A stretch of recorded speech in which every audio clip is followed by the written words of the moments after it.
မောအပျက်စီးနေတဲ့တကိုင်းတွေနဲ့အတူအစောအိုးတွေကနေလွင့်စင်လာတဲ့အပိုင်းအစာတွေဟာနေရအနှံ့ပြန်ကျင်းနေပြီးတော့မီးလောင်ရာတွေလည်းမြင်နေရပါတယ်။ဒီမြင်ကွင်းဟာလူဒန်းအတွက်မနှမြစရာတွေနဲ့စိုးရင်ထက်လန့်မှုတွေဖြစ်စေတာပါ။အဲ့ဒီနေရာကတော့အာရခတပ်တော်ထိန်းချုပ်ဒေသက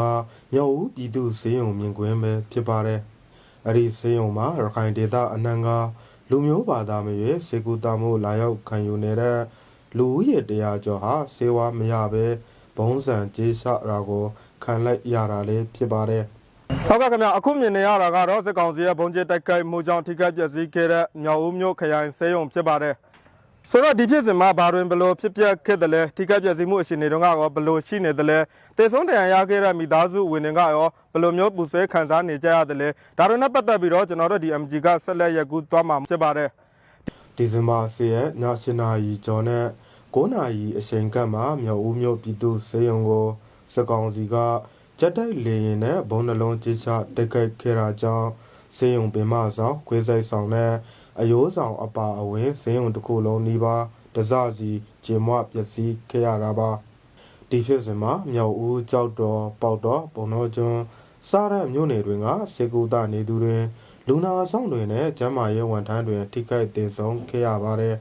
ဒီဘုံကျစ်တိုက်ခိုက်မှုဖြစ်စဉ်အတွင်းမိခင်ဖခင်တွေဆုံးရှုံးခဲ့ရသူတွေနဲ့တချို့ဆိုရင်မိသားစုတစ်စုလုံးနီးပါးတေဆုံးဒဏ်ရာရသူတွေလည်းပါဝင်ပါတယ်။ဆိုတော့တရားရှမတရားဒီရအပေါ်ပါတော့နှစ်ယောက်လေးမရှိဘူး။မြောက်ရဲ့ဒီကိုခံတော့မှုတော့ကိုခံတော့ဘောစိတ်တော့လို့မလားခုမလို့တော့အခုတော့လာပြီးတော့နှစ်ယောက်တည်းရဲ့နှစ်ယောက်တည်းနှစ်ယောက်တော့ကျန်တာနိုင်လို့ကြမ်းမိုင်းလို့တော့ပြီးနှစ်ယောက်ကိုတော့အခုစောကြောင်းနဲ့ရှမတော့ကိုတူးထရဦးထွန်းတောင်အောင်မှာဇနီးနဲ့တားဖြစ်သူတည်ဆုံးခဲ့ရပြီးဆေးရုံကိုလည်းလူနာဆောင်အဖြစ်အပေါ်ပါလာတဲ့တူမနဲ့တူဖြစ်သူတို့နှစ်ဦးဟာလည်းရှာဖွေလို့မတွေ့သေးတဲ့အကြောင်းပြောပြသွားတာပါပြည်သူတွေဟာကျမ်းမာရေးကောင်းမွန်ပြီးအသက်ရှည်လိုတဲ့မျောလင်းချက်တွေနဲ့စေကူတာဆော့ချော့မှုကိုလာရောက်ခံယူကြတာဖြစ်ပေမဲ့အခုတော့စစ်ကောင်စီရဲ့ပြမဲ့ထားတက်ခိုက်မှုကြောင့်အလောင်းတွေကိုပုတ်တက်လို့ငိုကြွေးနေကြတာလည်းဖြစ်ပါတယ်တေဆုံးတရားရသူတွေထင်မှာမြောက်ဦးပေါတော်ကြောက်တော်စားတဲ့မြို့နယ်တွေကစေကူတာမှုခံယူနေတဲ့မွတ်စလင်တွေလည်းပါဝင်ပါတယ်ဒီဖြစ်စဉ်မှာမွတ်စလင်၄ဦးထပ်မံတေဆုံးပြီးနောက်ထပ်ထိခိုက်ဒဏ်ရာရသူတွေနဲ့ပျောက်ဆုံးနေသူတွေလည်းအမြောက်အများရှိနေတာဖြစ်ပါတယ်ကျွန်တော်တို့နေပြီးကမလို့မလို့ကလည်းမွတ်စလင်လူမျိုးတီအများကြီးဟီလိုကြီးပါတယ်ကြောက်တော်ကလည်းနေပြီးကလူတီစီလိုရှိပါတယ်ဒီကပေါက်တော်ကလည်းလူတီနေပြီးစီလိုရှိပါတယ်အများကြီးကျွန်တော်တို့မွတ်စလင်လူမျိုးတီဒီကနရာတိုင်းကမလို့နေတိုင်းကနေပြီးကစေကူစားဖို့လာခွင့်မှာကောင်းကောင်းစီလိုရှိပါတယ်ဒီကဗုဒ္ဓဘာသာဝင်ဒီလေအများဖာနေပြီးကလူတီကောင်းကောင်းစီလာဟာပါတယ်ရန်ကိစ္စမှာနေပြီးကအပရိုက်မရှိပဲအပရိုက်မဲလူတီကိုရပိုင်ဘုံချေစွာမှာကဘာကုလောကမှာရှိတဲ့အဖွေးစီလူကြီးများတီလုံရွှေနေပြီးကအဖွေးစီများအလုံးကိုကျွန်တော်တို့နေပြီးကတိုင်ပရစွာပါဒီရန်သူတို့ကိုနေပြီးကအပရိုက်ဒန်နဲ့နေပြီးကစမ်းတော်ပါတယ်လို့ကျွန်တော်ပြောရှင်ပါတယ်ဒီလိုမြောက်ဦးစေးရုံကိုစစ်ကောင်စီကလေကြောင်းတိုက်ခိုက်ခဲ့လို့အရသားတွေအစုအပြုံလိုက်တည်ဆုံးတန်ရတဲ့အပေါ်မှာကုလသမဂ္ဂအပါအဝင်နိုင်ငံတကာနဲ့ပြည်တွင်းပြည်ပအရက်ဖက်အဖွဲ့အစည်းတွေကလည်းကန့်ကွက်ဆောက်ချကြောင်းဒီနေ့တညက်တွဲထုတ်ပြန်ထားကြပါတယ်။ ULAA ရဲ့ထုတ်ပြန်ချက်ထဲမှာတော့မြောက်ဦးဖြစ်စဉ်ဟာ